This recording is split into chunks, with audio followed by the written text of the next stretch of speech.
group of people over there. Let's go listen in. So I said, that's not a faucet. Hey, who are you two? Why'd you come over all of a sudden? Oh, sorry for eavesdropping. Sounds like you were talking about something private. What's the matter? They're just looking to join in on our fun, that's all. Hey, don't pretend like it's okay for them to just interrupt us like that. Fine. You're lucky we don't mind extroverts that much. You hear that, Quisto? What nice! Your expressions tell me you're looking to hear some juicy info, am I right? But before that, it just so happens that I know you two. Really? Are we that famous? You're kidding. How often does anyone get a personal tour led by His Grace himself? Practically everyone was talking about it. Word has it that you also caused quite the kerfuffle. A little mistake, huh? I like the way you put it. You see, people with a good attitude can join our group anytime, unlike some of the others here. Your group? I'm Quisto, and this is Lavaroon. People usually call us the Bombshell Bros, but don't worry. We're not playing with bombs or anything. It's just that our information is always so explosive, and we blow minds on the regular. So, you two really like to gossip? Whew, you sure know how to embellish. No. You don't get it. Knowing intelligence will make things better for you here. For example, knowing who's working with whom, who has the latest rumors, who's not getting along. Wouldn't you like to know all that? Whoa, all this info's worth something, you know? You should prove you're worthy of it. I don't mind him. Quisto's always this way. Just play nice and say something to massage his ego. The welfare meals. Talk about the welfare meals. Right. That meal we had yesterday was super delicious. Paimon can still taste it whenever she closes her eyes. Is that so? To tell you the truth, I've been helping out with making those welfare meals. I've been working as a kitchen assistant for about a month and a half now. Oh, so you're the one who made those delicious steaks. Amazing. You could be a professional chef. You are correct. I am a true professional. In fact, I even went to culinary school. Since you like my cooking, I guess that means we share similar tastes. Listen carefully. This little bombshell will help you learn what's really going on here in the fortress.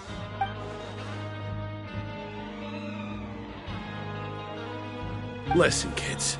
The power structure within the fortress is quite complicated. The overworlders couldn't care less about us down here. We're basically dogs to them. You've already met the one person here you should never cross, the Duke, Risley. He knows more than you think. And if he doesn't care about something, then he often doesn't bother dealing with it. Those who have the Duke's attention get all kinds of special perks. Even better treatment in the infirmary. I know who you mean. It's that Jurier character, right? I don't think there's anything useful about him at all. Why does he visit the infirmary practically every day? Is it normal for anyone to be going in and out of there so often? If you ask me, he's just faking it to get out of work. But did you know that Jurier was a talented researcher from the Fontaine Research Institute before he came here? There's no denying that. I don't care if he was a researcher that could turn dirt into Mora. Once you're in the fortress of Meripede, you're just another inmate like everybody else.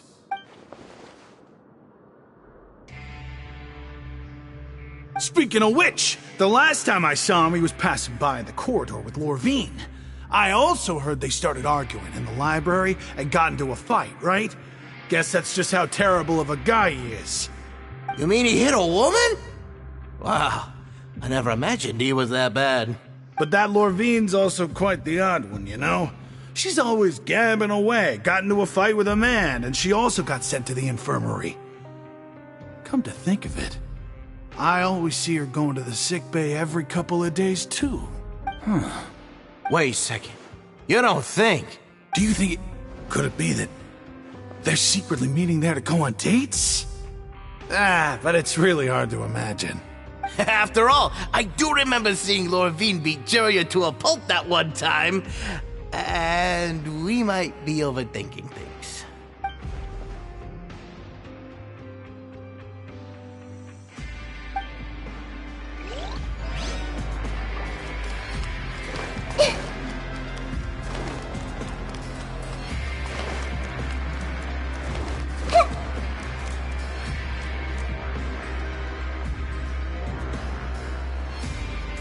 Look! There are some people talking over there! Let's listen in on the conversation.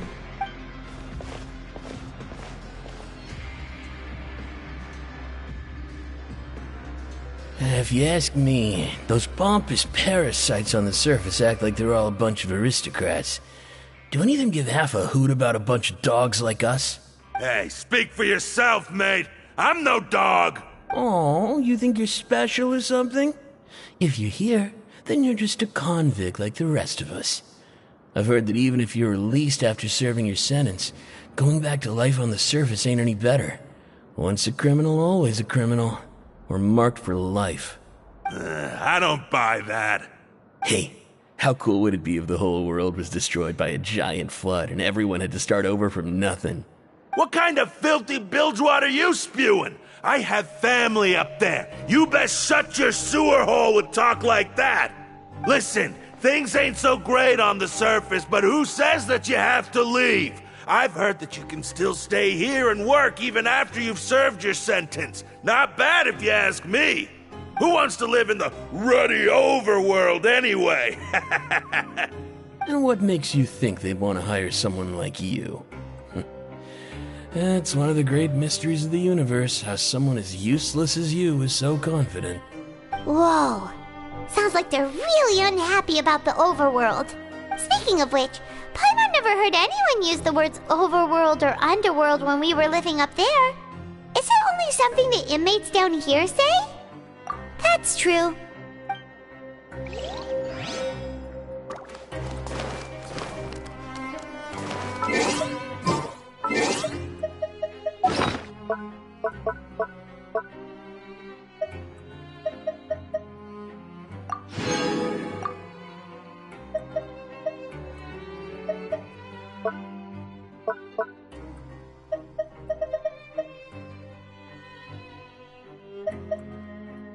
Everyone, Paimon, if we could replace that mean old foreman with Siegeween, then productivity in the production zone would skyrocket, don't you think?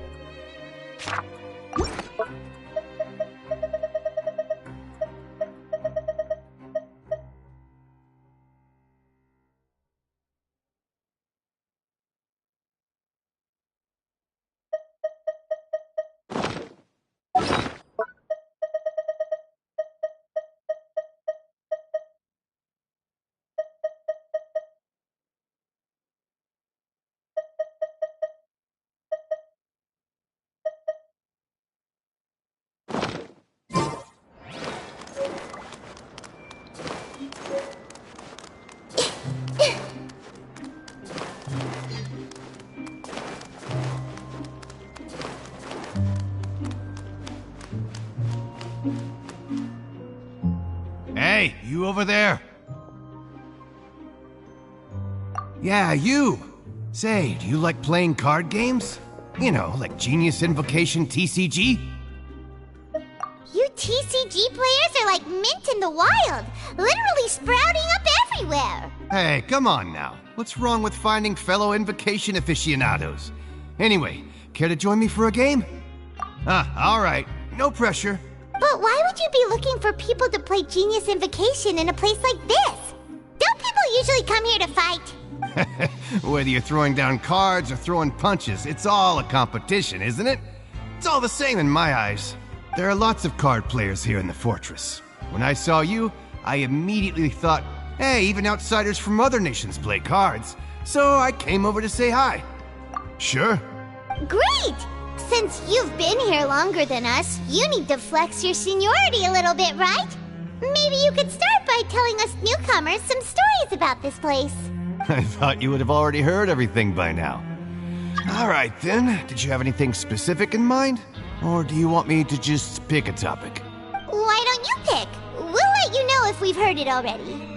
All right. Have you heard any strange rumors since you've arrived? Then, did you know that there are some people who are always gossiping over in the corner? Yes, so you've already met those two. They're quite a pair. They always keep an eye out for the latest happenings and gossip about everything. I've never seen anyone with more time on their hands. I heard that they used to be a chef and a bartender before they were sent down here. You know how bartenders are, always chatting with customers. And chefs love to pass the time just hanging out when they're not cooking. Good to know. Do you have anything else to tell us? Let me think. Sounds like you want to hear something a little more tantalizing. Oh, did you know that the Duke was also a convict in the fortress of Meripede before? Huh?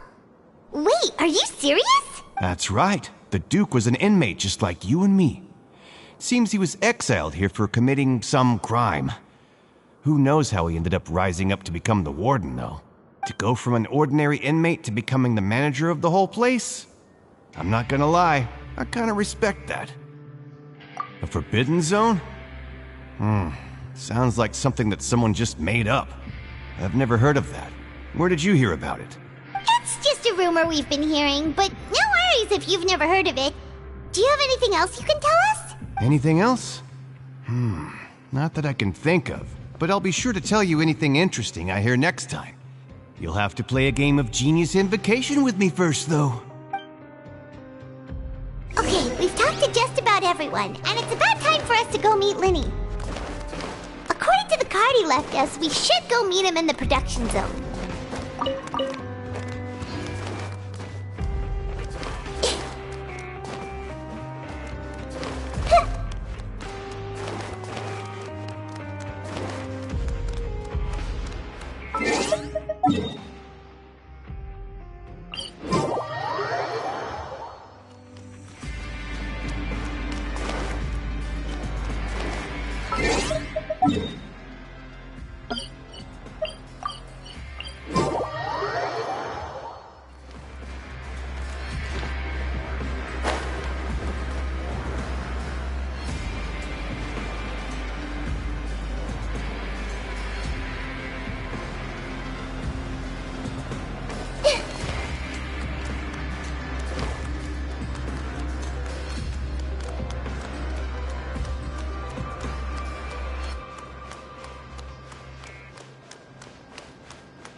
What they say is true.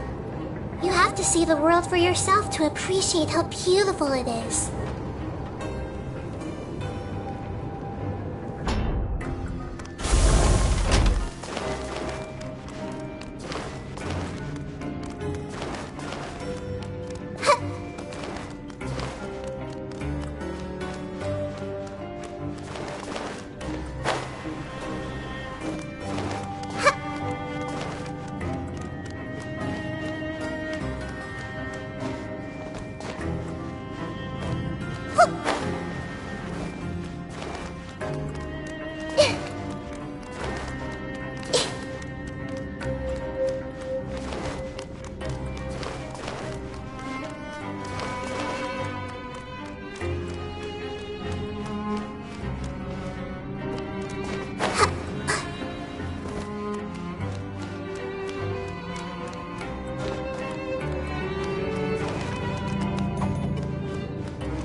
Huh?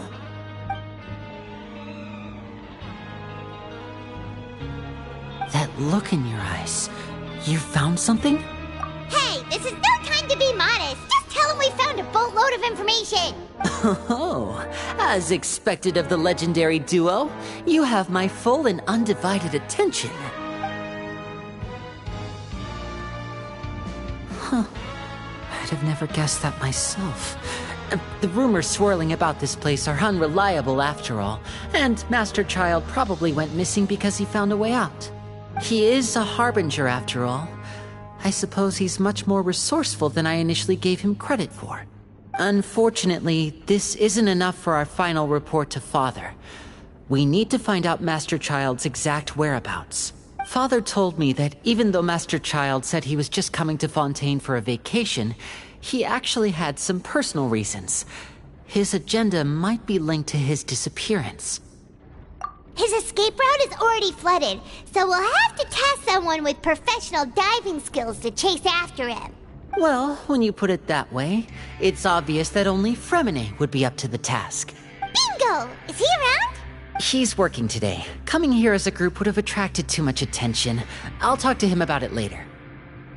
It's the least I can do. We're all in this together, so it's only fair for us to fulfill our end of the bargain. Honestly, I'm far more impressed by you guys managing to collect all this information right under Risley's watchful eyes. Collecting information has always been our strong point. Now, let me think. To find out more information, Fremine will have to retrace Master Child's original route. And if he's to do that, he'll have to set out on the next pipe cleaning day at the earliest. That's 6 days from now. And after that, he'll probably take another 2 or 3 days to return. You can even estimate how long it'll take for him to get back? We've been working together for a long time. We know each other's capabilities like the backs of our hands. Traveler, what say you to meeting here 9 days from now? We'll be able to pick up Fremine while we're at it, too.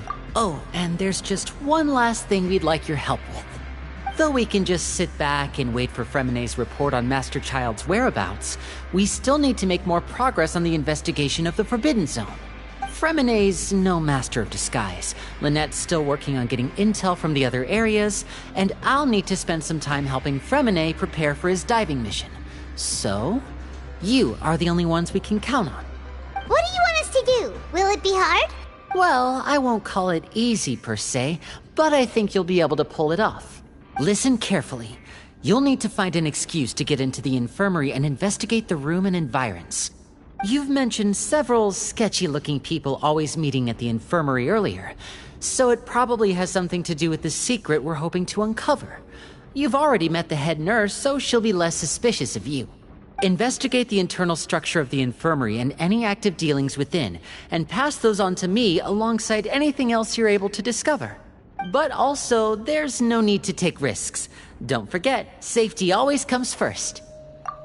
My apologies, I just started rambling out of habit. It was almost as if I was talking to my younger brother. But that's not a bad thing, right? All right, then we'll head out as soon as we finish our prep. Let's go our separate ways for now then. Don't forget, we meet here again in 9 days.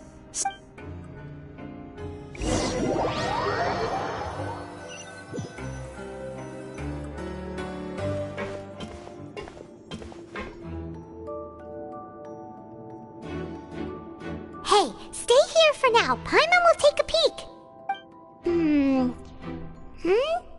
There seem to be several people inside.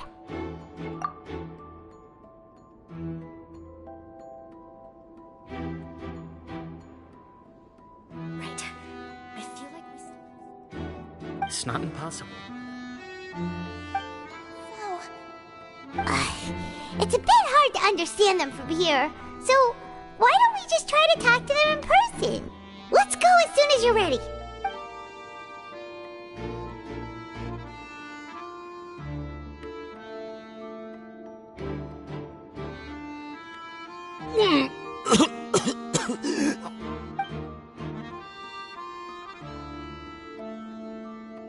Someone, please help! He's sick! Whoa, are you okay? Oh my! What's wrong, little one? There's no need to panic. Take a deep breath before you begin. The traveler started complaining of a stomachache, and then nausea, and then collapsed onto the ground. Paimon doesn't know what to do! Freezing limbs, twitching fingers, and pale complexion?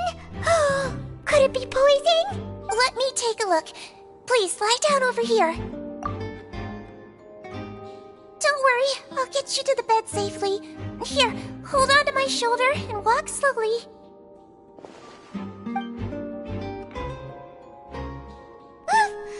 You can do it, Traveler! Don't apologize. You're sick after all. Now, please relax. I'm just going to do a preliminary checkup on you.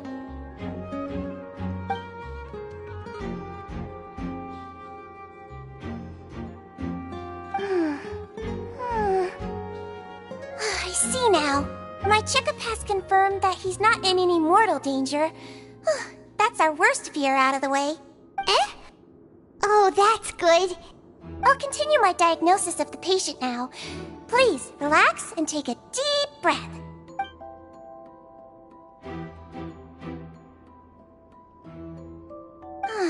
Don't sense serious damage to your organs either. Does it hurt when I press here? And here? Huh? But based on my initial checkup, there shouldn't be a problem here. Oh, how strange.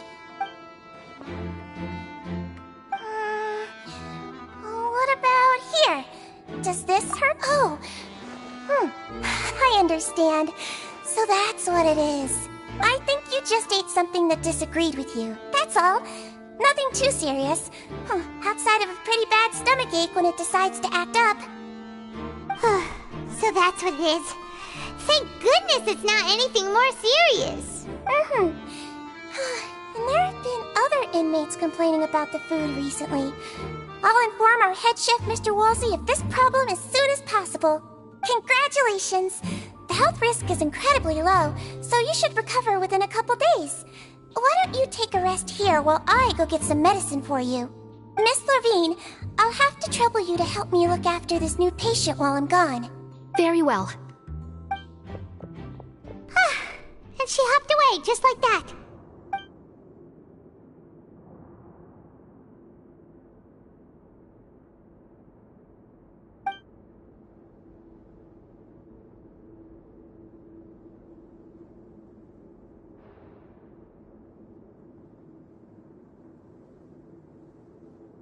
Hello. So how are you feeling now?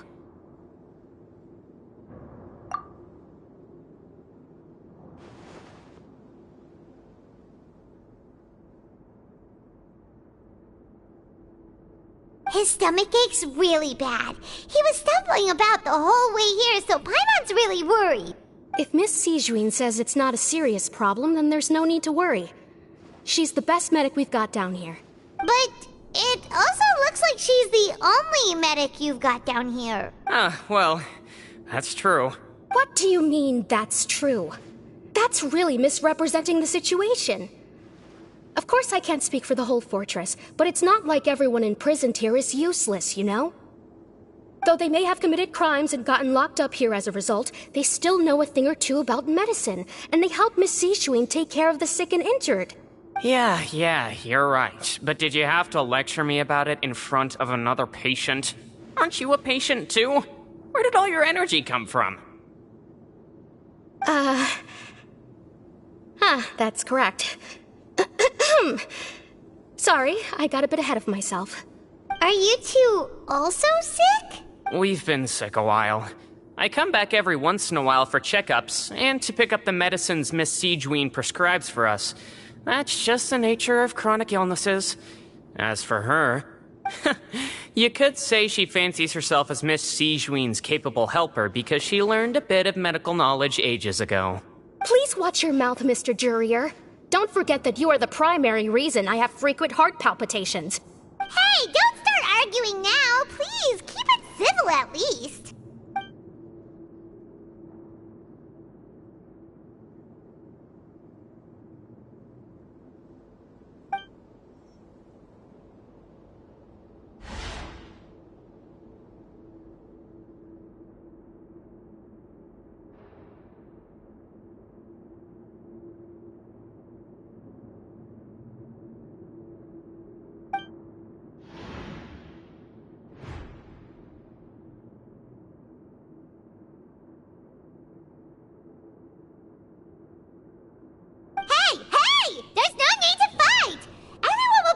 Someday, so there's no need to argue over silly things like this. But... Release. It's way too early for us to even think about that. And who the heck knows if we'd even be able to continue our previous lives?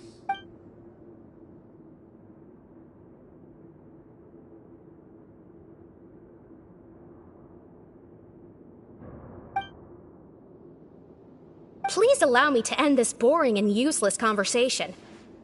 Oh, and Mr. Jurier, I don't want to see your face here again anytime soon. And same to you, Miss Lorvine. Anyway, that was more than enough rest for me, so I'm going to get out of this excessively noisy place. See you later, everyone. He just slowly walked off like that? That's just what he's like. I'm sorry you had to see all of that. I'm Lorvine, and that's... Well, his name is Jurier, but I hope you'll never have cause to remember his name. You really can't stand him, huh? I mean, can you blame me? Who would like someone who is as arrogant and obsessed with weird research topics as he is? But there's no need to keep dwelling on him. I'll accompany you two for a while. Miss Siegewien should be back soon, and I'm sure you'll feel better as soon as you've had some of her medicine. No, it's nothing. I'm back! Did you rest like you promised? Thank you for getting our medicine, Miss Siegewien. Did you all cooperate with your bed rest? I trust that nobody got up to walk around. Good. Here, this should be 2 days' worth of medicine for you. Take 1 pill now, and then continue your bed rest.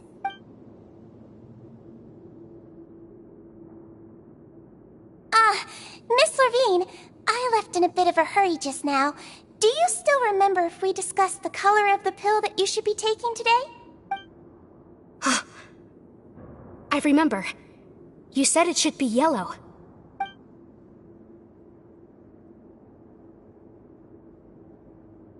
Yellow, huh? I understand. These are yours. Please, make sure to go to bed early after taking them tonight. You'll benefit from a good night's sleep. All right, then I'll also be on my way now. I hope you feel better soon, too. See ya!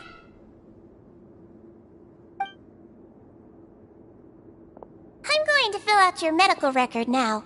You're widely known as the Traveler, right? I just want to double-check a few details, if that's all right with you. Those two made quite the commotion just now, so why don't we let the Traveler rest? Paimon can answer the questions instead. So his primary symptoms are abdominal pain with secondary symptoms of nausea. Is there anything else? That's it. All right then. Is there anything we should know besides to take the meds? No, his base constitution is quite good, so I'm sure he'll recover quite quickly after taking the medicine. Please make sure to stick to bland or less stimulating foods, and don't stay up too late at night. Got it. Paimon will hold the Traveler to that for sure.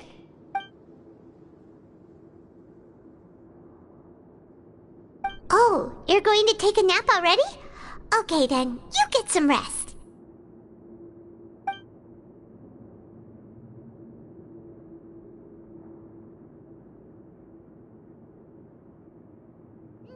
We've been to lots of places together. He may look a bit under the weather now, but he's actually super strong. So you're the best of companions. Well, don't worry. He'll recover soon. Ah, you're awake. How do you feel? You slept for a really long time, but we never left. Well, now you can go back without a worry in the world. Remember to take your meds regularly, and remember bland foods. Thank you, Miss Sijuin.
Really are something. To be able to fall asleep like that and even sleep talk the entire time, you scared Paimon half to death!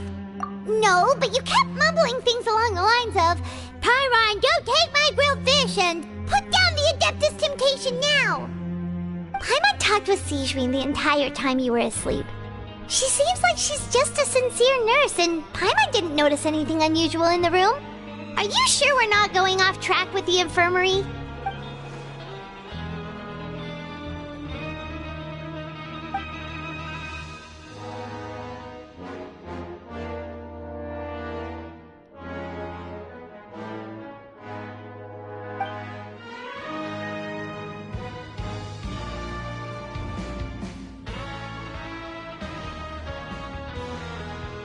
Whoa! You really are super thorough! All those tiny little suspicious things that Paimon didn't even pick up on! We've gotta get the info to Linny!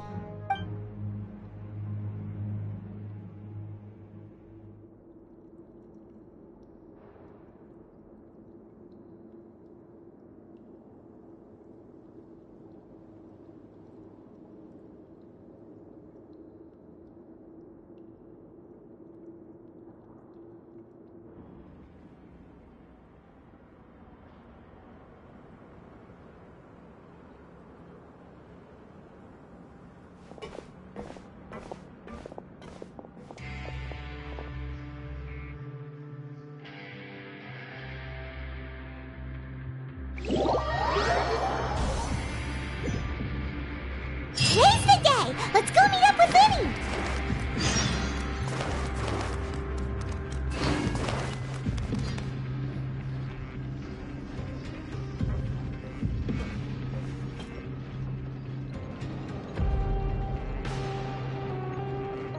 Oh!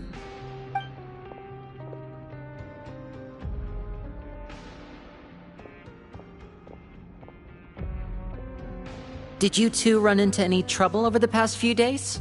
No, we just worked our shifts according to the schedule. Nothing weird happened. That's good.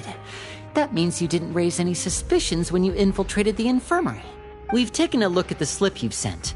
Fremine successfully left the grounds via the pipes 2 days ago, and as of last night, Lynette has also infiltrated the infirmary after faking an illness.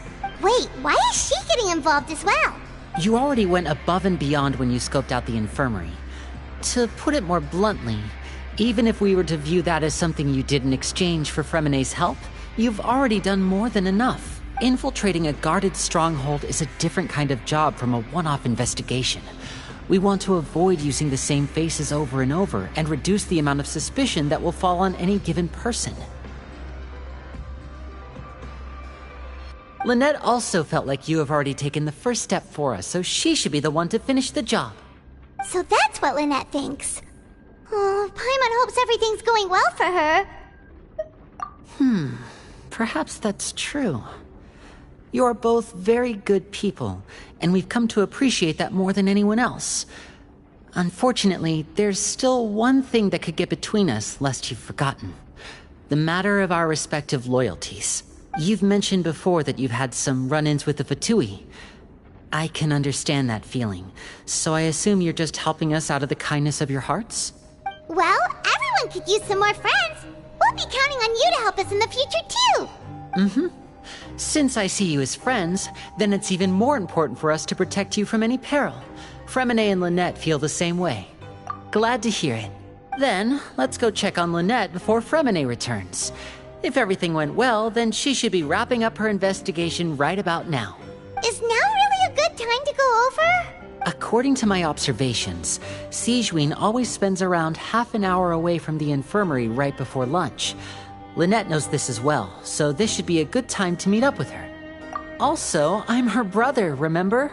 It's only natural for an older brother to care about his younger sister's well-being. Okay, then let's head over right away.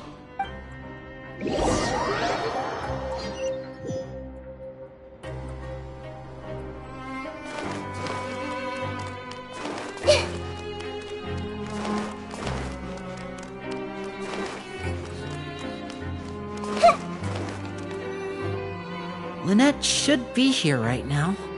Huh. Strange. Lynette? As expected, Sigewinne isn't here, but why isn't Lynette here? No, Lynette rarely deviates from the plan. We agreed that if she were to make changes on the fly, she'd find a way to let me know. Unless... Let's see if there are any clues around here. We can look while we wait for her. Who knows? Maybe she'll be back soon. Okay.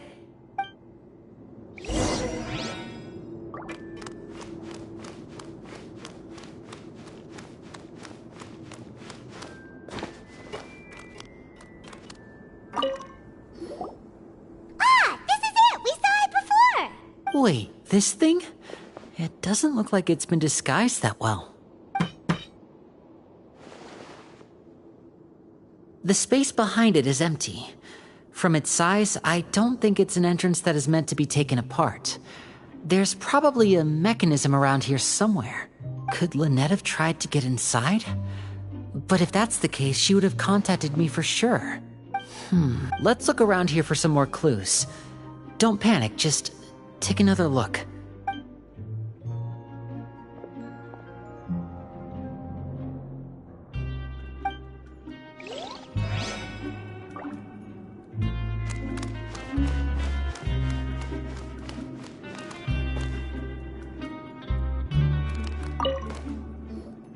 There are some books here and a few files. They all look like medical records. Advanced nursing, how to raise the spirit of your patients, a quick guide to the psychology of emotions, and the meaning of laughter. These sure are some interesting books. Who knew Sigewinne would be interested in these kinds of things? She even has books on understanding people's motivations and feelings. Is it because she's a Melusine? Or does she have a need to understand her patient's emotional state? Seems quite normal to me. These are skills that would come in handy for a nurse from time to time.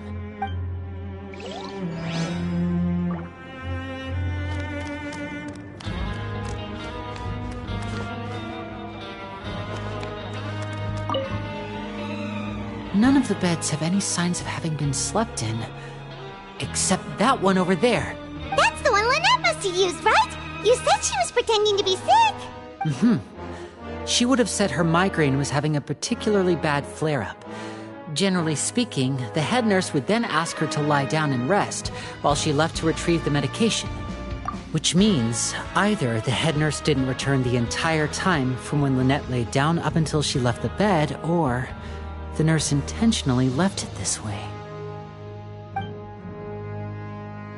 Hey,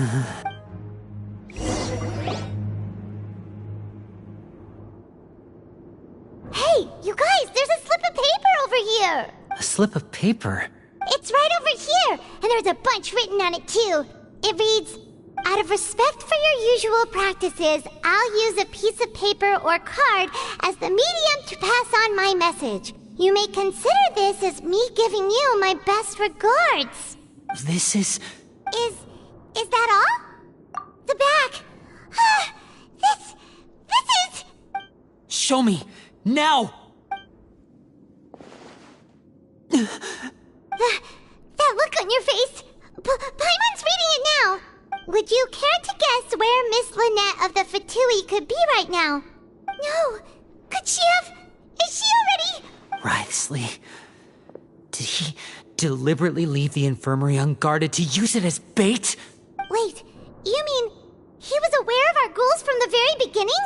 But why? We didn't run into any trouble last time, and he also never reached out to us since.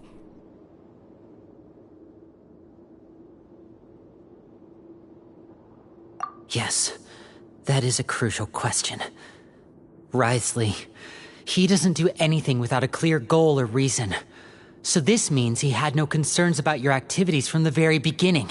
You're not from the same camp as us. You were sent down here by Nervulet, so you have no conflict of interest with Wriothesley. We're a completely different story, though. I'd like to know that, too. Why did he only go after her? Don't panic, just think everything over. I have to stay calm. This is not like what happened last time. The situation's different now. Wait, you're right. Wait, but that means the fact that Fremine was able to leave the grounds. Could Wriothesley have let him go as well? But what does he gain by letting Fremine leave like that?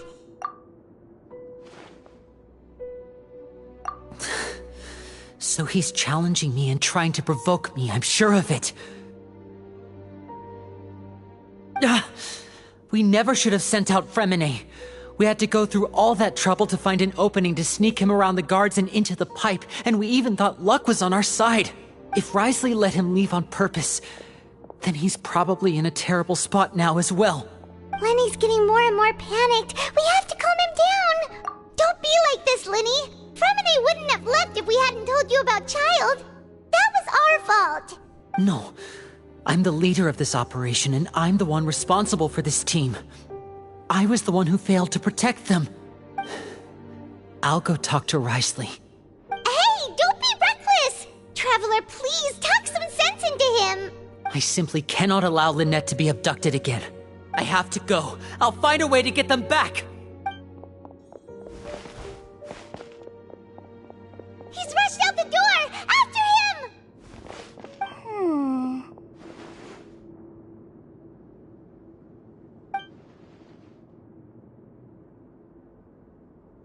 Right.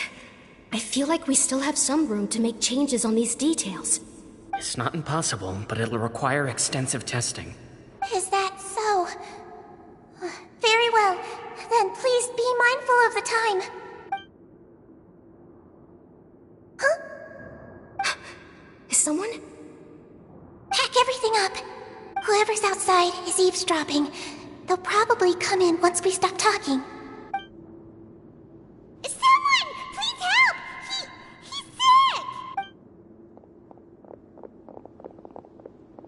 Whoa, are you okay? These two. As expected, they've already found this place. Oh, they are quite sharp. What a delightful turn of events. I like smart people, but I also like playing dumb. I like the feeling of being trusted. Oh my! What's wrong, little one? There's no need to panic. Take a deep breath before you begin. Being able to read human expressions is quite the useful skill. Lenny! Wait! It's no use. We have to catch up to him.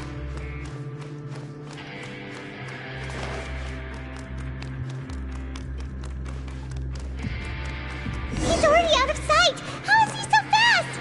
Let's go head him off at Wriothesley's office.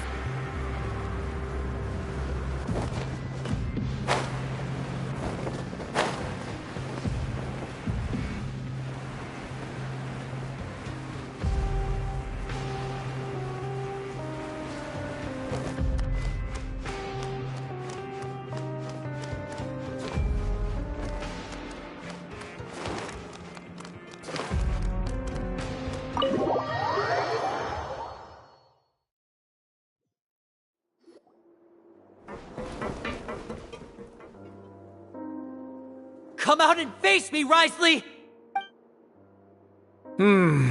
Aren't we at an administrative office space?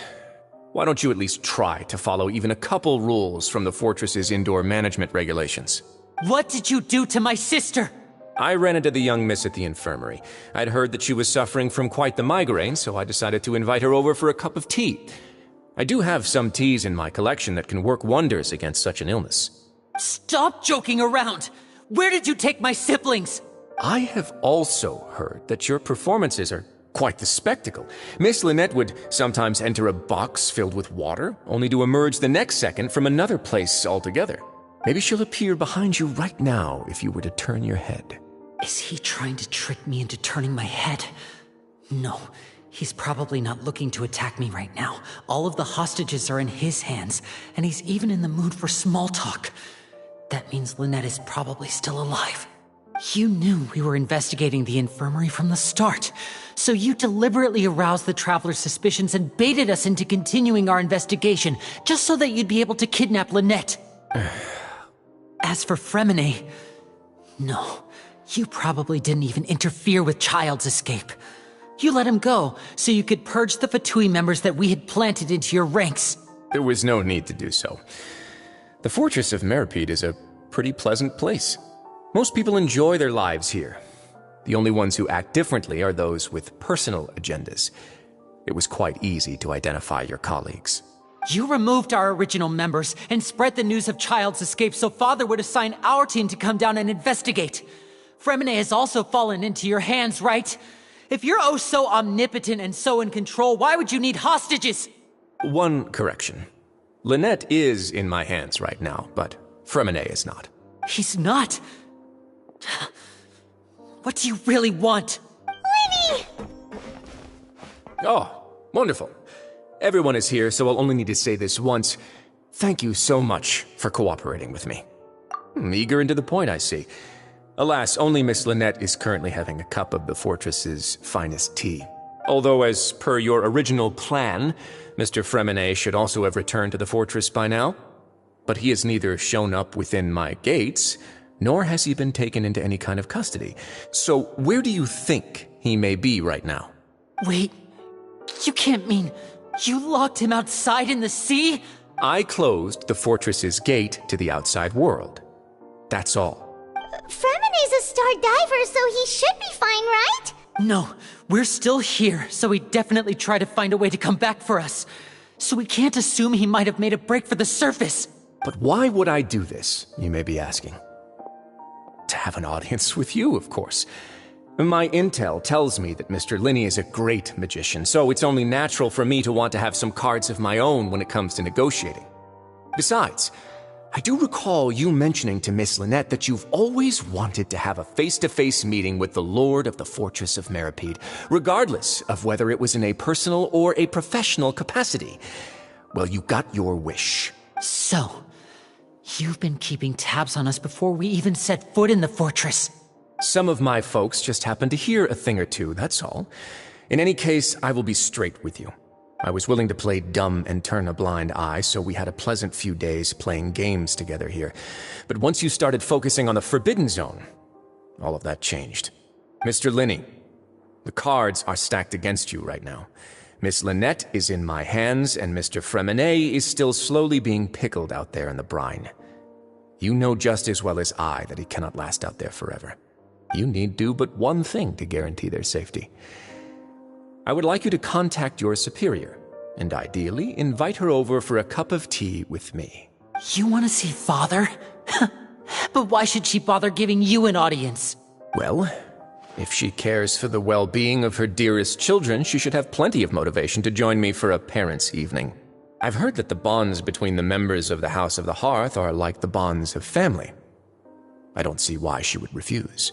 Why did you think Father sent us to handle the Fortress of Meripede?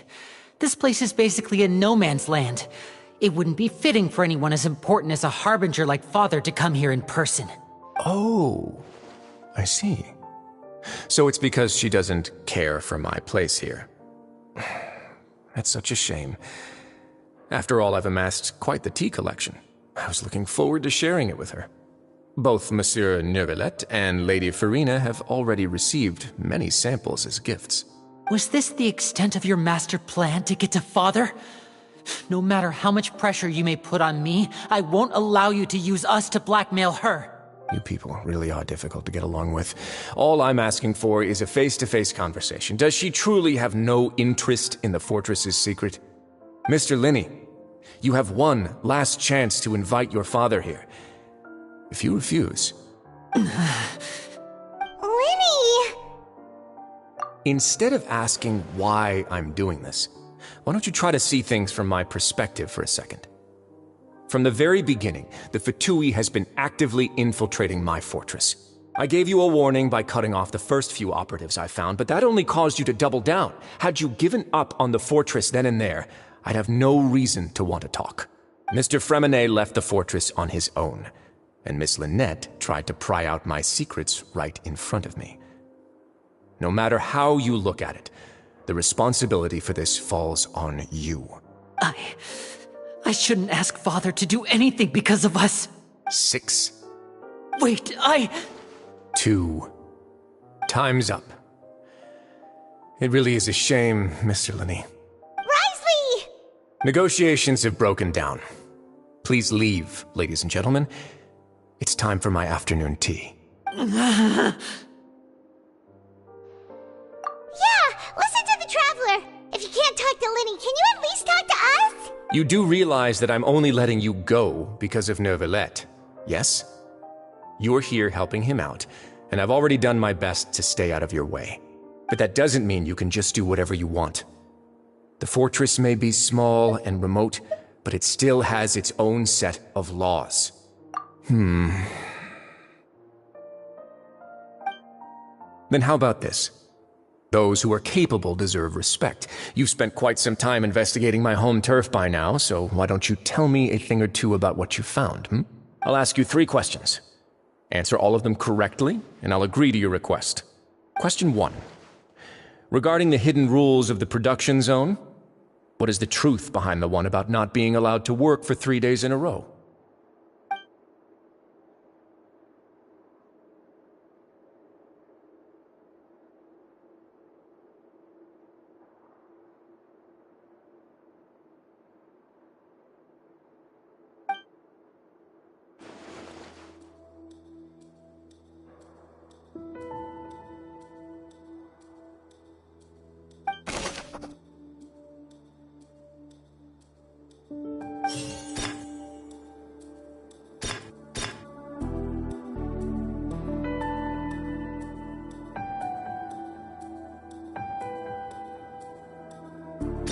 I've been told that the infirmary is always empty for the half hour just before lunch. But what could Sijuin be doing during that time? The Fanta promoter has been struggling because he doesn't recognize the real value of coupons. Meanwhile, the Duke believes that only idiots who don't understand the value of coupons will spend them on Fanta. We often see Miss Sijuin observing the prisoners at work near the production zone. It seems like she can perceive the general state of a person's health just by looking at them. Fanta's internal report suggests that they're starting a new trial of an unnamed and unpackaged product. But the product has to undergo a trial because even Fanta's own employees have a lot of reservations about it. The research notes said that the Melusine race perceives the world very differently from humans. As a result, the Melusines have also developed a sense of aesthetics that appears rather strange and alien to humans. According to Collins, the Pancration tournament only took place because the Fanta company sponsored it. The company must want a return on their investment as well. Fanta's internal report suggests that they're starting a new trial of an...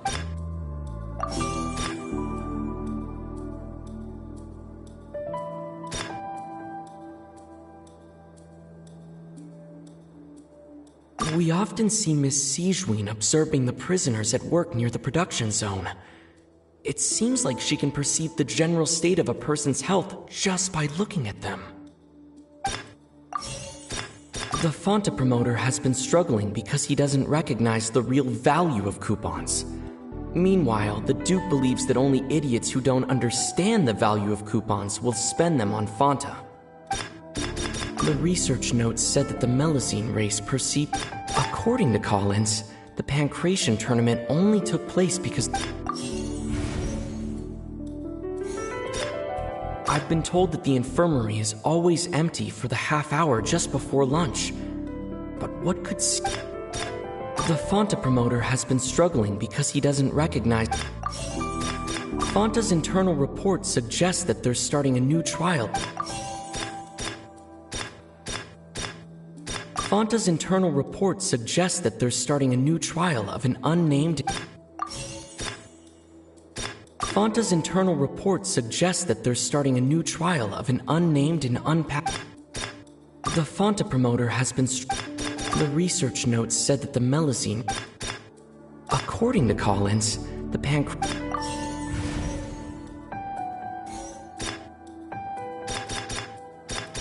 We often see Miss Siegewien.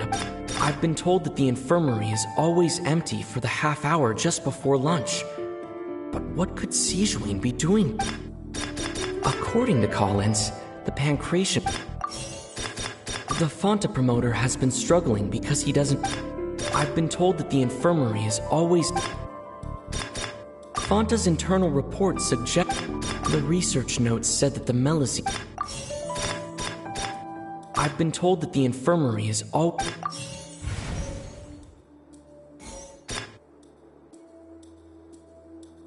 I've been told that the infirmary... Fanta's internal report suggests... We often see Miss Siegewien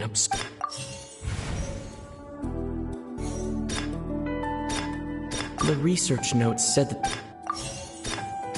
I've been told that the infirmary is always empty for the half hour just before lunch.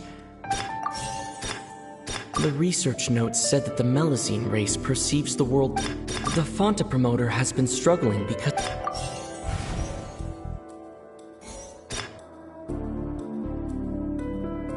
We often see Miss Siege... The research notes said that... So that's what's going on. Paimon understands it now. Who would have guessed? The hidden rule of the production zone. People are not supposed to work 3 days in a row, and if they do, they'll get strange meat in their welfare meal. At first we thought this strange meat must have something to do with the people who disappeared, but in reality, they were all prepared by Siegewien, the head nurse. She often visits the production zone to observe the workers' health and makes a note of anyone who has worn themselves out after 3 full days of work. Out of her sense of duty as the head nurse, as well as her genuine concern for the workers' health, Siegewien visits the cafeteria right before lunch and cooks an extra dish for those who can use the stamina boost. Siegewien has only the best intentions with her surprise gift and doesn't want anyone to find out about what she does.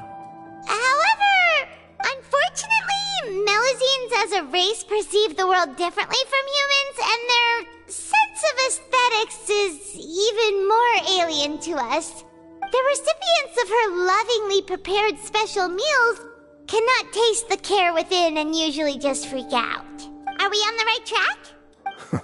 Not bad. You've uncovered Siegewien's secret and even guessed her intentions correctly as well. It's nice to know that her efforts have not gone unacknowledged. All right, now for my next question. There are also some hidden rules in the Pancration Ring, including the one that you're not allowed to support both sides of a fight. Why is that?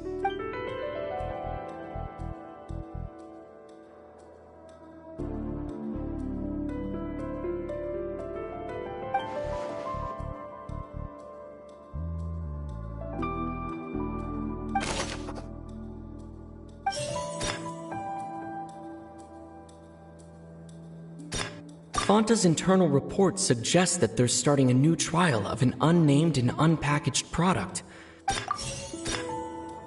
We often see Miss Siegewien. I've been told that the infirmary is always... The Fanta promoter has been struggling because he doesn't recognize... The research notes said that the Melusine race perceives the world very differently. According to Collins, the Pancration tournament only...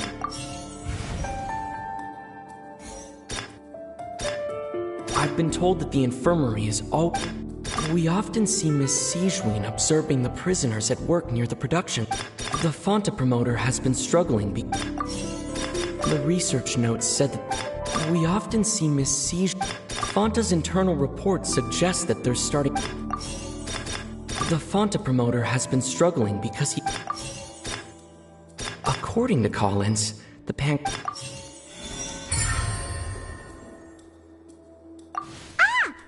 gets this rule too now, so there really was nothing to be afraid of. That hidden rule of the Pancration Ring is about how, people are not supposed to bet on both boxers at the same time. And if they do, they'll receive a package containing a strange, blood-colored liquid. People get scared when they see it because they've subconsciously begun to associate it with the missing boxer. But really, it's just a bottle of the latest yet-to-be-named and packaged new Fanta trial product. A blood-red drink. It's no wonder even Fanta's own staff were questioning the company's decision-making. The company, facing backlash from its own staff, decided to try to trial the product on a smaller scale, to see how it might be received by customers. They came to the fortress of Meropide and offered to sponsor the Pancration tournament so they could push their new product. But the Duke completely refused to even entertain the idea.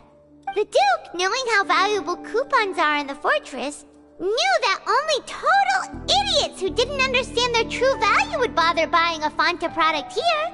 And so, only those who proved their stupidity by being dumb enough to bet on two opposing sides of the same match were selected to receive the drinks. I acknowledge the effort you've put into bringing the truth of this mystery to light. Although, based on your description, that Fanta promoter is a bit too careless with his words. I may just reconsider my collaboration with the company. All right, and here's the final question.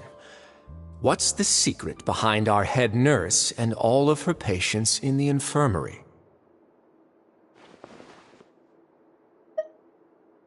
Stop your cruel and pointless games, Risley! You know that we haven't finished our investigation, so there's no way we can answer the last question! The thought of sparing... You'll pay for this! Ah! Lenny, are you alright? Oh, close one. I owe you, Sijween. That was a fantastic shot. It was nothing, Your Grace. Sijween? Though this gun may look like a toy, it's actually fully functional, as I just demonstrated. Sijween... You... Not at all. I am merely a resident of the fortress, and thus protecting it is my duty. When Monsieur Nervulette asked me to come here, he told me that my job would be to take care of the well-being of everyone here. I am merely discharging my duties. But if you mean what you just said, then isn't Linny someone you should be looking after as well? Isn't he a resident here just like the rest of us? But I really am just doing what Monsieur Nervulette told me to do. Everything I did, I've done to protect them. Had I not, they would be in far more dire straits right now. His Grace knows it too, right? Your Grace? Mind proving my innocence to them? My dear Sijween, whatever shall I do with you? Would it have killed you to just wait another minute or two? Well, it's nearly time after all. The way you do things can be truly frustrating sometimes, Your Grace. I figured I should try to talk some sense into you. What are you talking about? What time? Take me if you want. Let them go. How touching. Can you just give me one more minute? Don't be like that, Your Grace. All right, everyone, calm down. 2 more visitors will be arriving any time now. I'll go get a cup of tea. Miss Sijween, I leave Miss Lynette in your care. You... What are you doing? I believe I hear footsteps.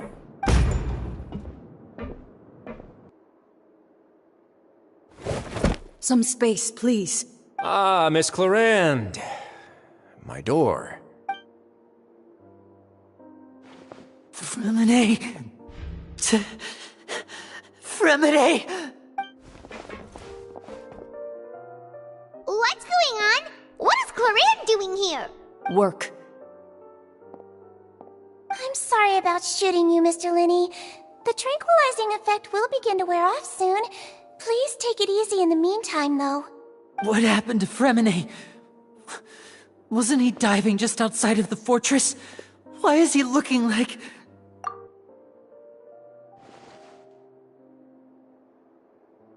A flushed face, an accelerated pulse. He must have consumed primordial seawater. What did you say? Please, make some space. I'll need to give Mr. Fremine a more thorough checkup. Your Grace, I'll leave the rest to you. I'll talk to Clarend while you get Fremine to where he needs to be. Everything else can wait.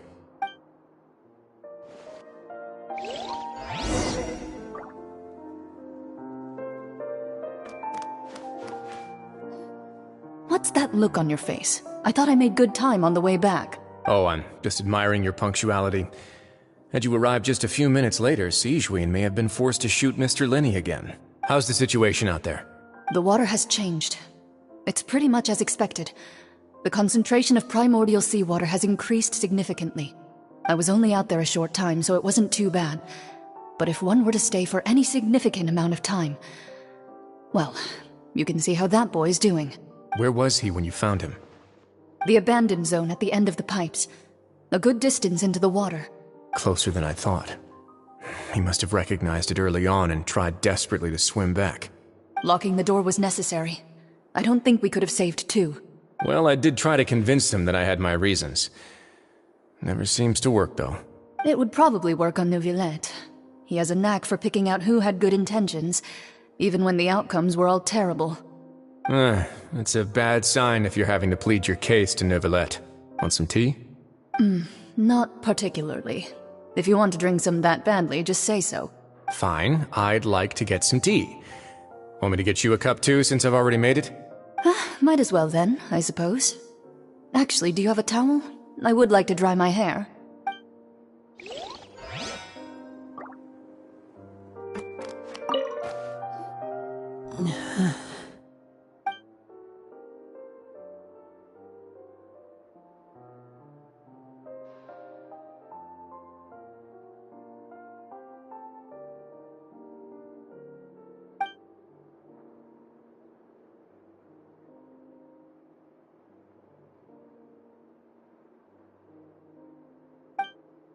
How is he? These symptoms are probably caused by an acute ingestion of a large amount of primordial seawater. Still, his condition is not critical. Of course, it would be best if he stayed for further observation. Let's leave him here for now, and move him to the infirmary once he's recovered a bit more. Sorry. I am aware that the infirmary may not be your favorite place in the world at the moment. We do only have a single clinic in the fortress, however. Why would he ingest a large amount of primordial seawater after leaving the fortress? How could that possibly happen? Please, look after Mr. Fremine for the moment. I'll go fetch some medicine and a respirator. Oh, I'll bring Miss Lynette back with me. Where is she? How is she right now? Oh, she just took a nap in an empty room after I tranquilized her. If my calculations are correct, she should also be waking up right around now. You might not believe me, but His Grace and I actually made some snacks and tea for her.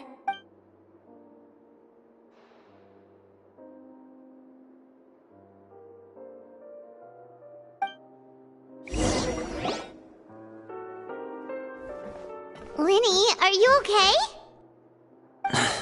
I'll be fine. They're all here now. Don't worry about me. Are you sure? You don't look alright. My hands and feet are still a bit weak, but that's probably just the residual effects of the tranquilizer shot. I'm back, everyone. Lenny! Oh, Traveler, Paimon, you're here too. Fremine? Is he... He'll be fine. But for now, please help me lift him up.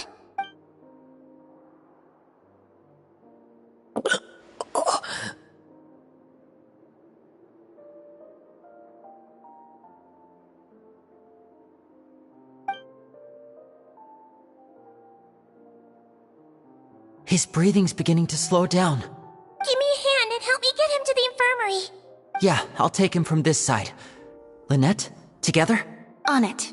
Traveler, you seem pretty worried about him. Want to come with us? The Duke and Clarande are gone. They probably went to get some tea. The Duke will explain the truth in just a bit. Miss Clarande will need a break, since she only just returned from rescuing Fremine out of the sea.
He's awake.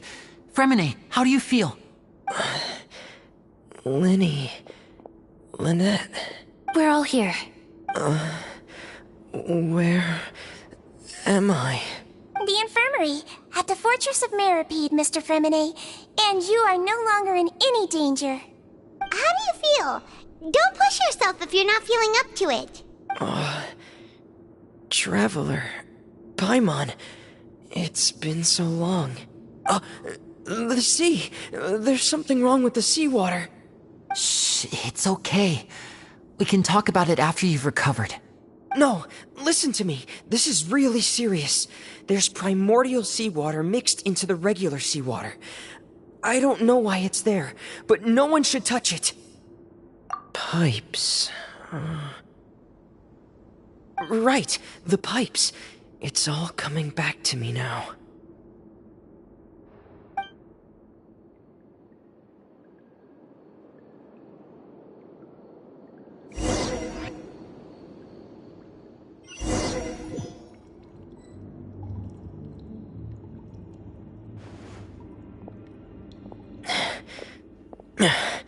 I'm in.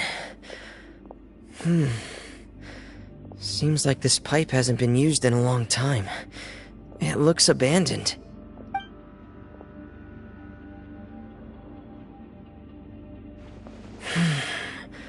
Where could Master Child be?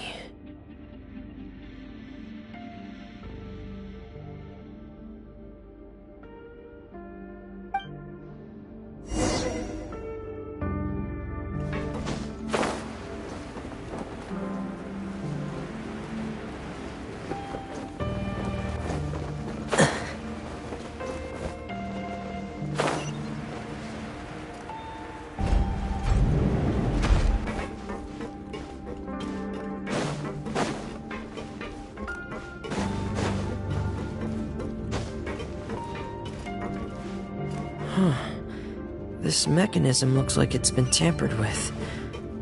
Could he have done it?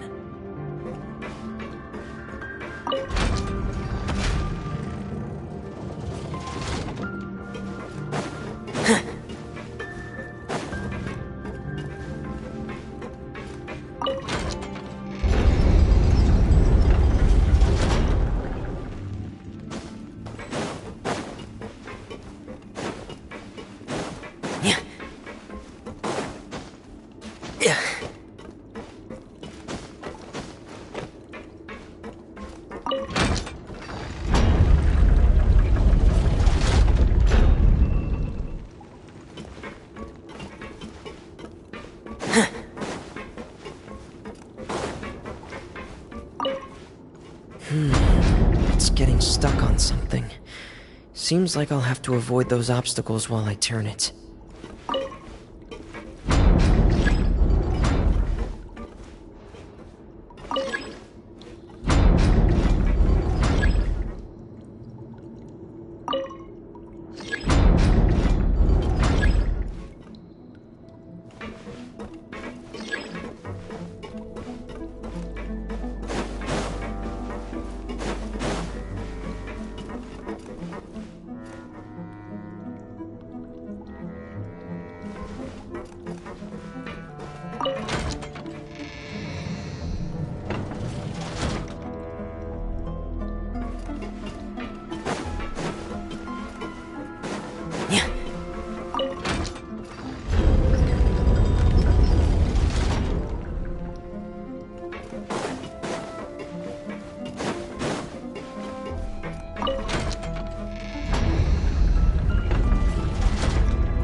This is where the water starts.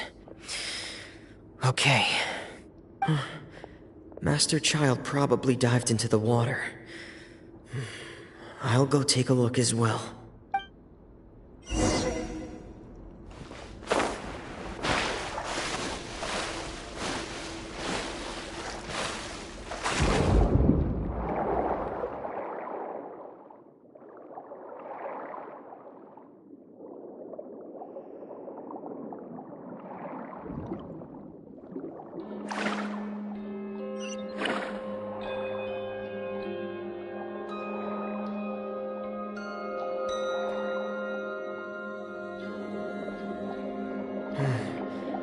The vegetation here is a bit more sparse. These traces aren't natural. A person must have left them, and recently. I should be going in the right direction.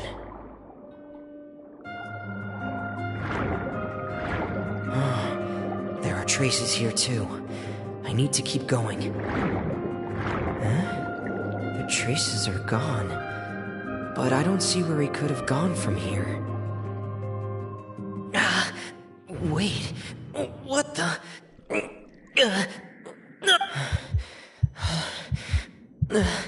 My heart is racing, and it's getting harder and harder to breathe. What's going on? No good. I have to get back. They still don't know anything about what's going on. If I turn back right now, I should still be able to make it.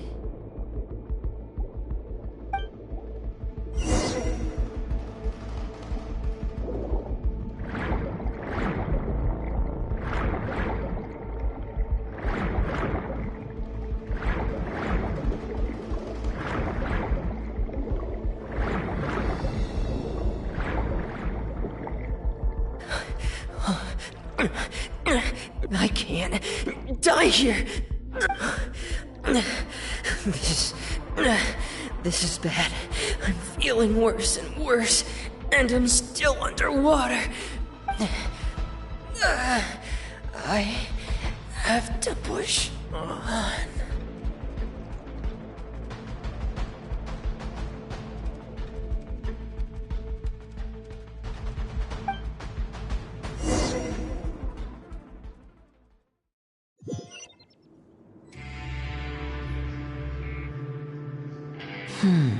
So, in other words, the trail you were following vanished, and you had no idea where Master Child could have gone, but there was also no obvious place for him to have disappeared to.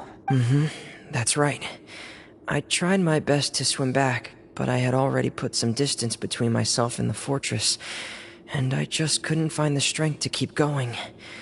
I probably passed out some time after that, and you know the rest.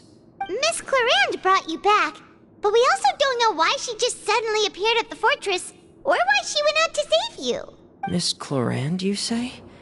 I must go thank her in person. You're still too weak for Monet. You can go after you've had some more rest. Miss Lynette is right. I believe Miss Clarande will stay here as a guest for another few days, so there's no need to hurry. A guest? Then I can assume Risley was the one who invited her to come down here? You should ask His Grace about that. He'll be able to explain better than me. Yeah, it's about time he actually told us what's going on. Wanna come with us, Lenny? No, please go on without me. I don't want to leave just yet. Lenny. The logical part of my brain is aware that we're safe right now, but I still can't bring myself to leave. Both of you are just in danger. Understood. Then let's just sit together for a while. In that case, I'll leave the infirmary to you. The Traveler and I are going to head out for now. As long as you stay in here, I don't think you'll be disturbed. Thank you.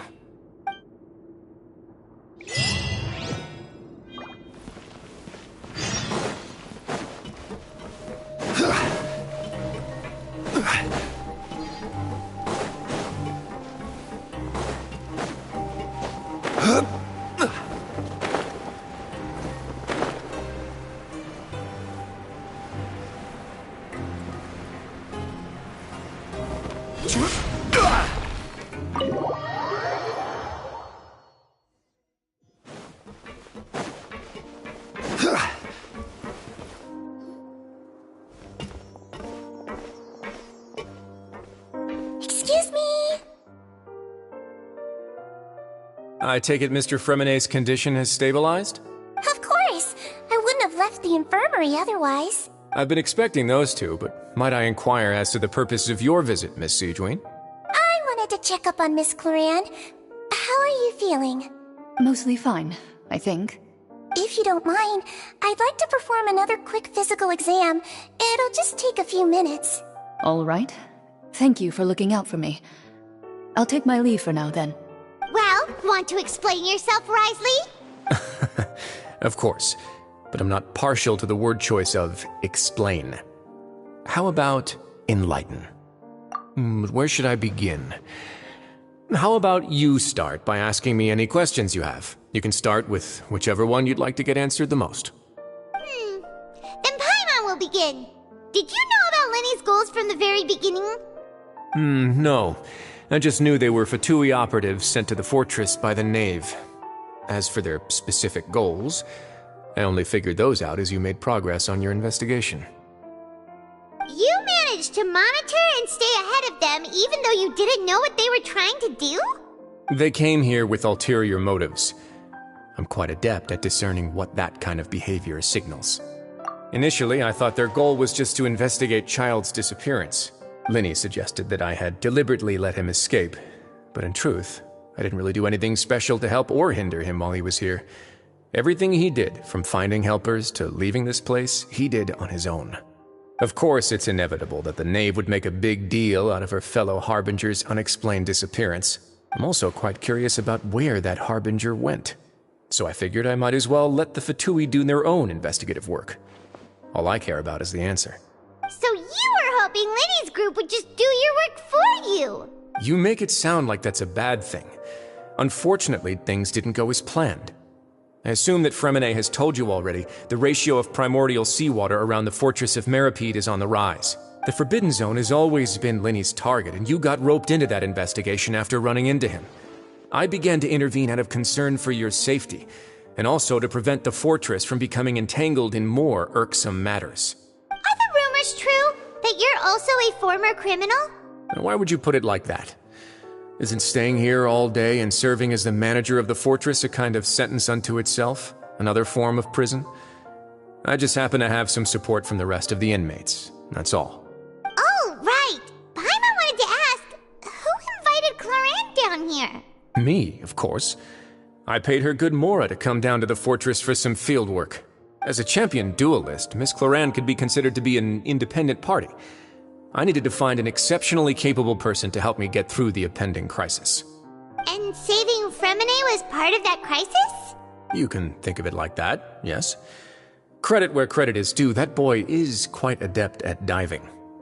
Had conditions not been as hostile as they were, he probably would have found the missing Harbinger already. That's not something you should be asking after. Neuvillette only asked you to investigate Child's whereabouts. All I need to prove to you is that the Forbidden Zone had nothing to do with the Harbinger's disappearance. That should be clear now that you've spoken to Fremine. But we've already uncovered that there's something wrong with the infirmary, and we've answered a bunch of questions that you threw at us. Isn't it about time that you answer our last question in return? You make a compelling case. Do you really want to know the answer that badly? Yeah, Paimon really wants to know! Even if the truth may not be pleasant? Follow me.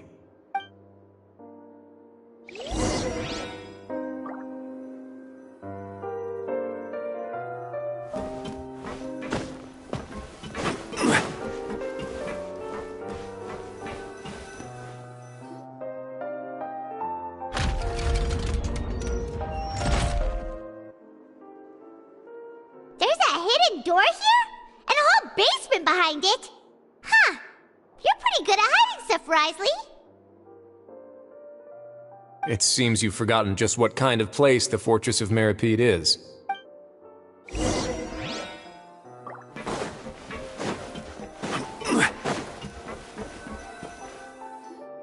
Stand on the central plate.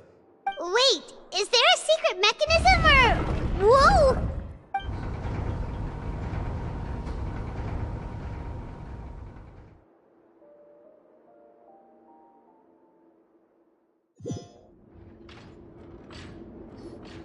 So, this is the Forbidden Zone? Honestly, for a place so well hidden, Paimon sure doesn't see anything special. What a huge door! There are 3 such isolation gates in total. Generally speaking, I'm the only one who's allowed to go inside.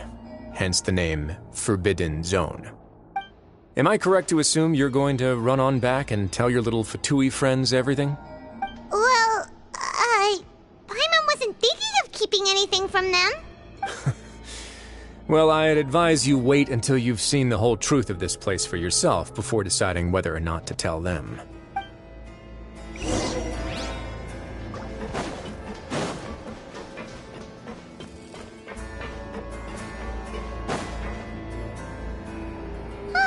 So there's a switch on the side! Stand back.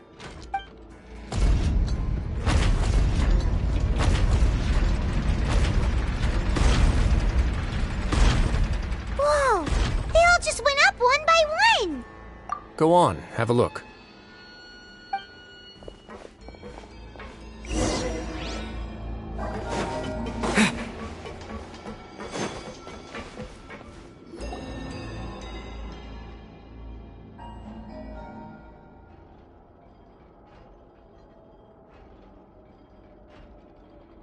I've been interested in what lies beyond that gate ever since I assumed leadership of the Fortress of Meripede. Of course, it would be unwise to recklessly open it, but it'd also be risky and negligent to simply ignore any potential danger that could be behind it. The readings on that dashboard have not budged since the day when I first laid eyes on this place. But over the past year, the needle has crept upwards from its original position, likely because some parameter it's been tracking has changed, if only infinitesimally. Normally, I would have ignored it, but I happened to have some free time when I noticed it, so I investigated. Any guesses what the reading could be tracking? Very reasonable guesses. I've considered both of those as well. Unfortunately, our dashboard is tracking something less ordinary. The temperature should vary with weather and climate changes, so for something that rarely shifts, the water pressure is more likely. We ran a few tests to increase the pressure from the outside, but the readings didn't change at all. Later on, a few more possibilities occurred to me, such as a potential connection with the primordial sea. I began to make a few preparations based on that hypothesis. Over the past few days, the needle has moved again. With that, and the symptoms that Fremine displayed after leaving the fortress, I can now confidently conclude that the readings represent the concentration of primordial seawater in the seawater nearby. The concentration of primordial seawater? But we're already under the sea! And that is precisely the problem. We're at the bottom of the sea, and now we're surrounded by toxic seawater. Somehow, primordial seawater got mixed in, and the concentration is steadily rising. Yes, that's very likely. But forget about the two of us! Not even Novelette knows where the primordial sea could be, much less where we could find and plug a leak. Oh. Oh! Seems like you've figured it out. I believe the primordial sea lies directly beneath this sluice gate. For some reason, the primordial seawater levels have risen significantly, and it's now very close to us. The indicators are now red. Although the gate still stands, some primordial seawater has already leaked out and mixed into the sea around us. If this continues, soon it will no longer be able to hold back the primordial sea at all. Yeah, you know what the legends say. If this place falls, then everyone in Fontaine will be turned into puddles in the span of a night. But that's just too weird! Why would the Fortress of Meripede be built right above a sluice gate for the primordial sea? Who built this place anyway? Your expression tells me you think this might be part of a vast, complicated conspiracy. To be honest, you might find the actual answer may be exceedingly boring. It's just that the secret of the Forbidden Zone had been long forgotten by the nation before I rediscovered it with my research. There's no single founder of the Fortress of Meripede in any traditional sense. What we know about its history has been left to us by the people who used to live here. When the previous Hydro Archon Egeria ruled the land, all convicted criminals from Fontaine were exiled. The people drove the criminals away like a wolf pack chasing away the banished. The criminals received no sympathy of any kind from the people. They were exiled to the desolate seaside, where they experienced only pain, struggle, and the bone-chilling cold. Some of them began to repent, and prayed to the Hydro Archon, asking if there was still anything they could do. The Hydro Archon took pity on them, and said, "You may go guard my secret, deep underneath the waves." And so, leaning on the power of the Hydro Archon, they gathered underneath the sea and began to build a fortress. They became a community down there in the deeps, and over the years helped it to grow. As the number of exiles increased, more and more people joined the community. When the first group of exiles died, they left the yet unfinished fortress to their successors. The Hydro Archon continued to lend her support, allowing the fortress and what it stood for to continue growing ever larger. Before long, this dark underwater fortress became the Sinner's only home. And with that, the people here stopped referring to the fortress as a prison. They saw themselves as repenting sinners who would regain their freedom once they had sufficiently redeemed themselves. But as time went on, people also realized that the fortress was a lonely place. Once they had gotten used to life here, they could no longer feel comfortable living in the overworld. Once they had finished serving their sentences, some people left and some others chose to stay. They'd find some idle position and let their withered souls fade away with the ancient secrets of the past. After many, many centuries, few people still remember the reason for the fortress's founding. Now they just see it as an integral pillar of Fontanian society, as the place where criminals deserve to be sent. Now and again, researchers manage to break one law or another and live out their days in the fortress. I learned all this from an elderly historian. Everyone else just thought he'd made it all up. But now you know every part of that history is true. Indeed. It's just as the prophecy says. If this gate fails, then everyone will be dissolved into the sea. To be frank, not really. But sadly, that hasn't stopped this prophecy from proving all too accurate. Prophecies are troublesome things. Just hearing one will create the first wave of panic. Seeing signs of it will bring about the second, and actually witnessing it in real time, the third. Let's go somewhere else. I want to show you something.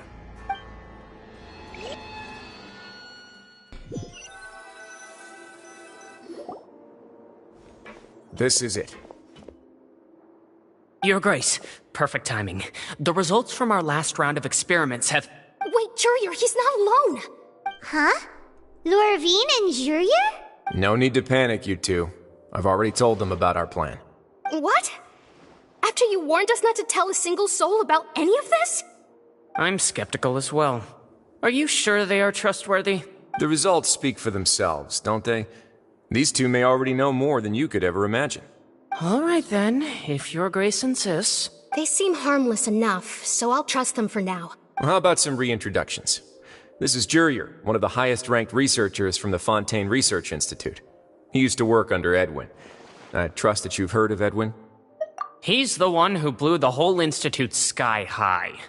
Everyone knew he was a bit crooked in the head, but you're not local, so I guess it's possible for you not to have heard of him. Edwin's main areas of research were archeum and gravimeters.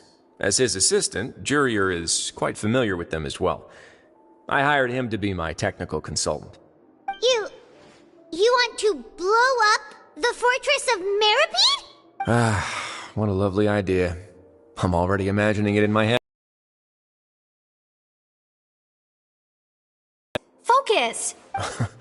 That taskmaster over there is Miss Lorvine, and is also one of my technical consultants.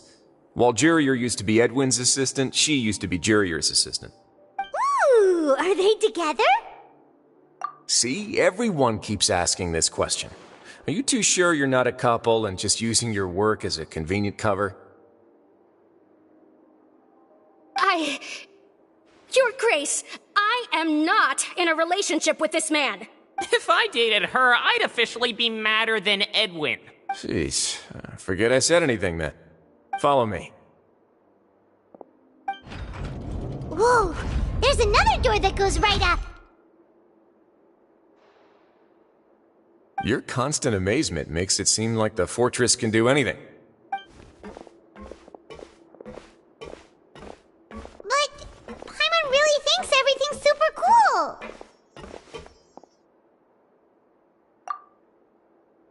Well, let's spice it up a bit. And here you go.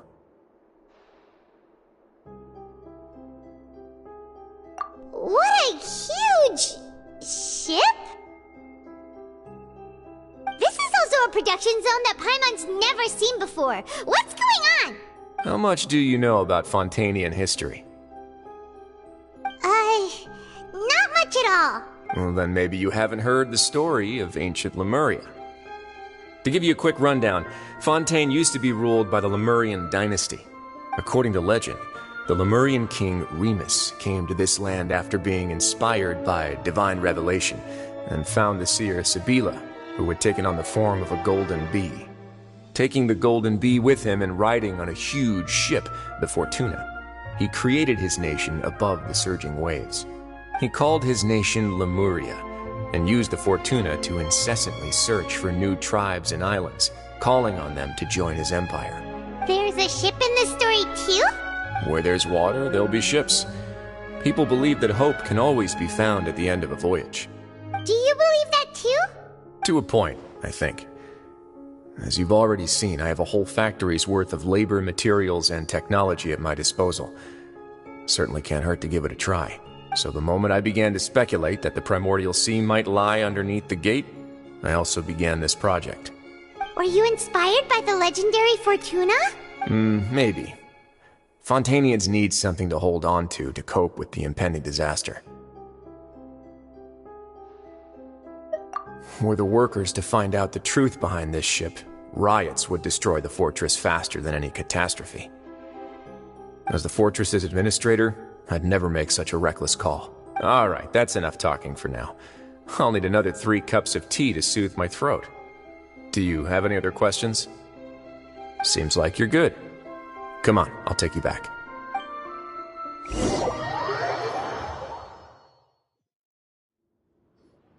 I'll leave you here for now. Thank you so much. No worries. But don't forget, it's up to you whether or not you want to share what you just saw. What you do from here on out will likely affect those 3 as well.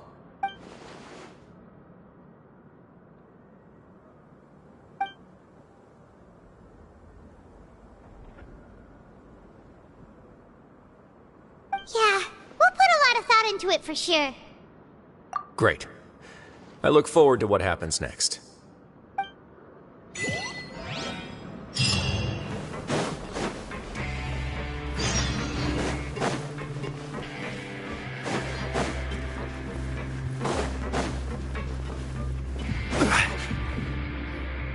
We're back! Welcome back. Do you want a cup of tea?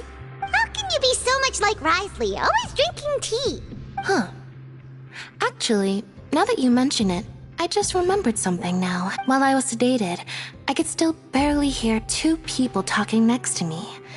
They were discussing everything, from the leaves to the water and even the teacups themselves. Must have been Risley and Sijwin. Yeah, I heard 1 male voice and 1 female, so it should have been the 2 of them. They really were just talking about brewing tea. I really can't make sense of this place. So, Traveler, Paimon, were you able to learn anything from Risley? Yeah, he explained everything. Very well. Then, would you mind checking your answers against my speculations? Yeah, I took the time to rest, so I'm feeling a lot more relaxed now. Nobody else is around, and Miss Sijwin is also busy with something or other, so let's just talk here. Alright, then I'll posit my theories. I asked myself 3 questions. Firstly, why was Fremine affected by the primordial seawater? It was because he dove into the sea. My theory is, the long-lost primordial sea is probably very close to the fortress of Mirapede. Ooh, he's good. He got that right on the first try. That's our Linny. Secondly, Risley's attitude changed dramatically during the course of our stay here. He ignored us completely at first, then suddenly roadblocked us. Why? I spent quite a long time thinking about this. If he has been monitoring the Fatui since the very beginning, he probably ignored us at first because he was hoping we could find Master Child for him. What's more, the Fortress of Mirapede is not part of Fontaine's court system, nor does it report to Udex Nervulet. Risley is basically the king of a no-man's land. As long as the fortress doesn't do anything about Master Child's disappearance, Father can use it to pressure the Fontaine authorities. And while the 2 factions are pitted against each other, Risley will be free to move between the parties of interest.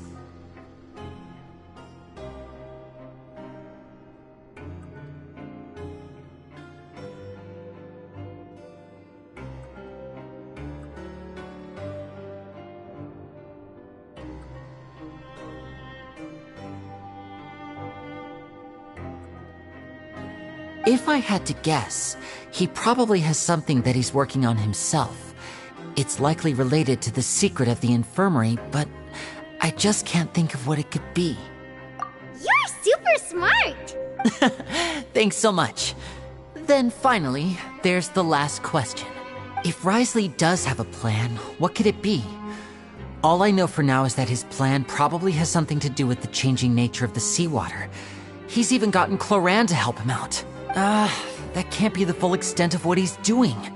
There's probably a secret passageway behind the block in the infirmary, and there's something big in the fortress that most people here never get to see. He has a bargaining chip, and it could be important enough for Father to deal with him directly. I don't have enough information, so I have no idea what his chip might be. But let me guess. You have the last piece of the puzzle.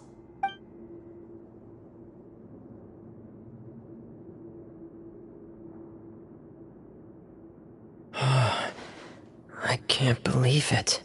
The sea will engulf everyone. Just like the prophecy said.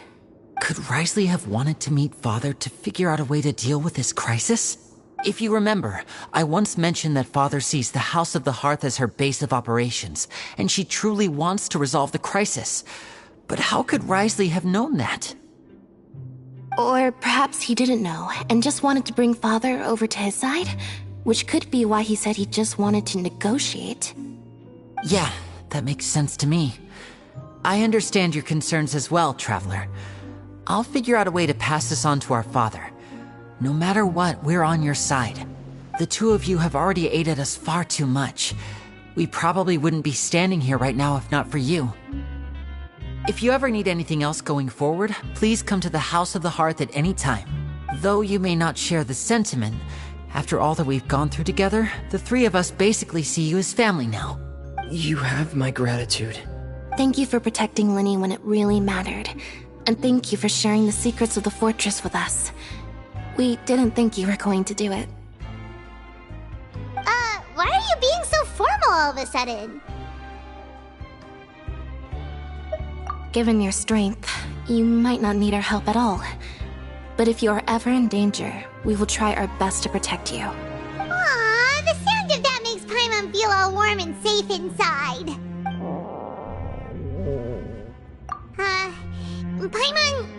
Paimon's hungry. Oh, you've done so much already. Go get some food. Alright, then we'll catch you guys another time.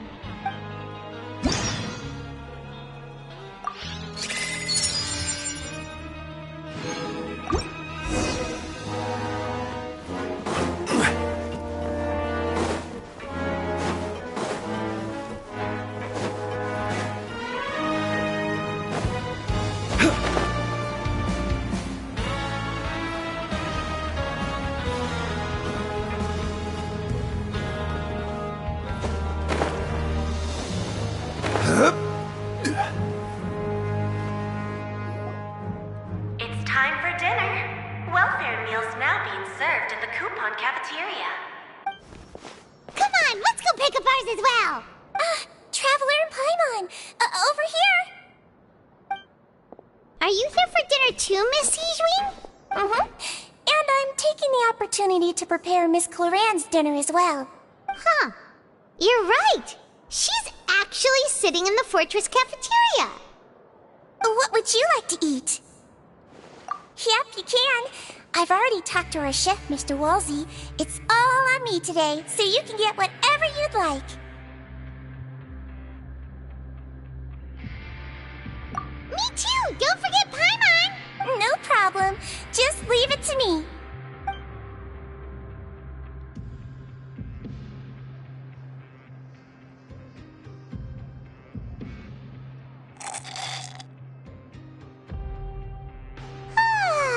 So delicious. Is this how it feels to be freeloaders? Wait a second, we did do plenty of work after all. Feeling full yet? How's the food? Delicious.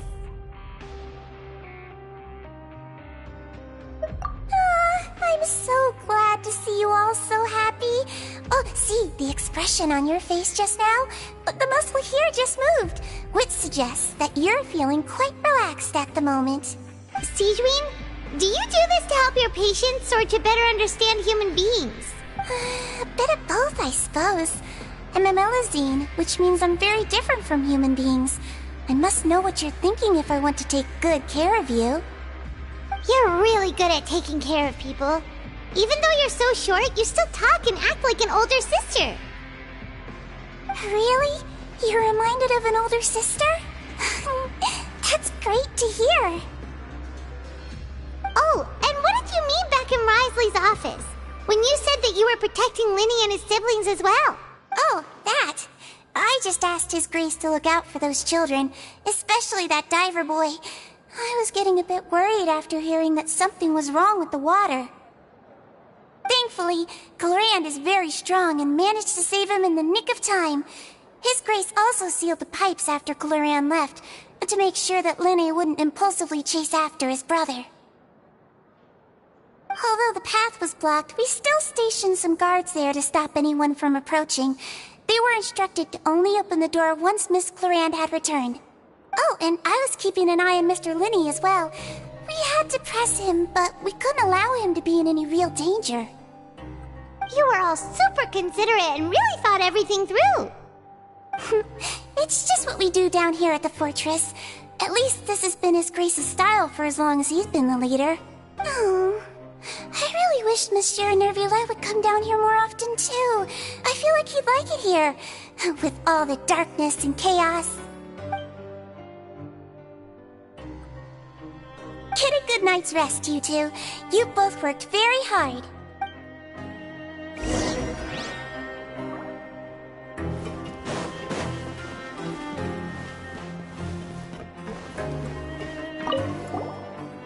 Clorand! Ah, it's you two. How's dinner? It's all right.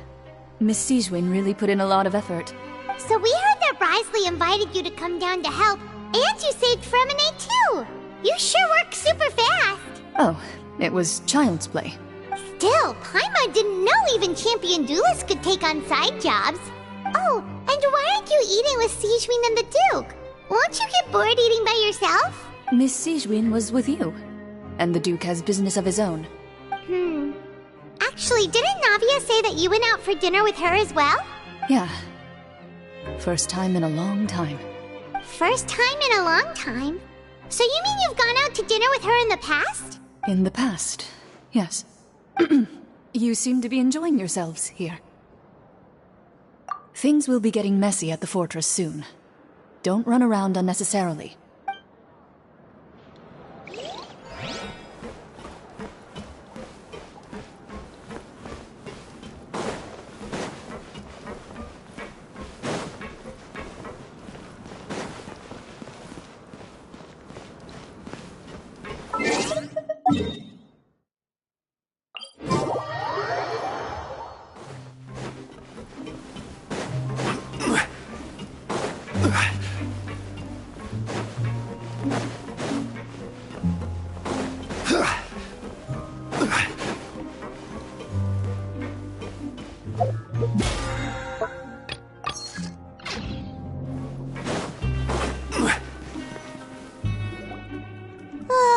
So much has happened. Paimon just feels absolutely exhausted now that she's finally relaxed. Paimon's super sleepy. Are you sleepy too?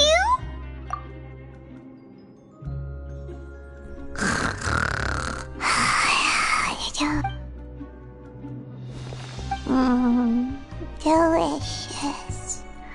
Paimon wants seconds for free.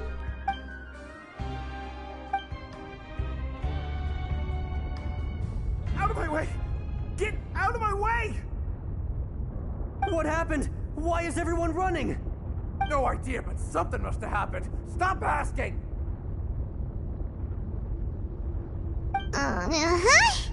Who's yelling? Paimon still wants to sleep.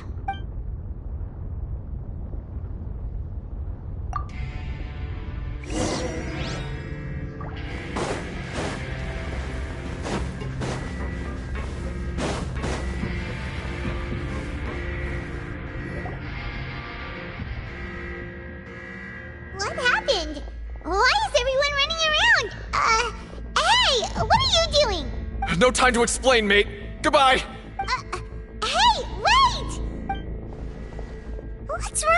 people. They won't even talk to us. They're here! Yeah, there you are!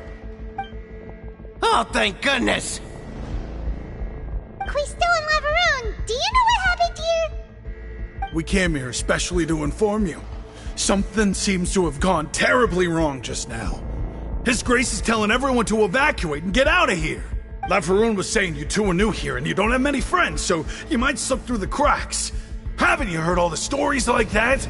An evacuation is successfully completed, yet you only find out once you do a head count that 1 or 2 people are missing. Wait, weren't you the one who brought that up?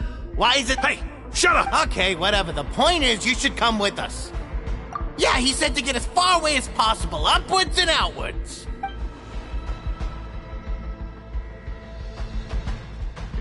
Oh no, it can't be that thing! Oh, wait, what? What? Hey, where are you going? We have to go find the Duke! You two just go and get out! Go on without us! Hey! Be careful! Attention! Please evacuate upwards and outwards, upwards and outwards. If you're already at the topmost layer, then try to move as far outwards as possible.